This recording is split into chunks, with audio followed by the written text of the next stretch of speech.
У Грузинии нет друга и брата больше близкого, чем ингуши. Мы одна кровь, и веками, тысячелетиями Грузины и ингуши держались вместе и так будут держаться.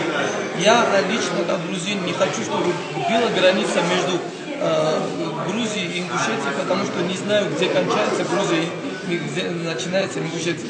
Я не знаю, чем отличаются грузины от ингушей, потому что у них обычаи, традиции, кровь, все, это, мы одна кровь, и мы должны быть всегда вместе. ჩვენ ქართველები და ინგუშები ვართ ძმები, ინგუშები არიან ქისტები, რომლებიც საუკუნეების განმავლობაში ჩრდილოეთიდან ეკცევდნენ ქართულ საზღვარს და ეს არის ერთადერთი ადგილი საქართველოს ტერიტორიაზე, სადაც თურქეთის ხევის სადაც 1 მეტრით არ წამოწევია მტერსაკეთ და 1 მეტრით არ წამოწევია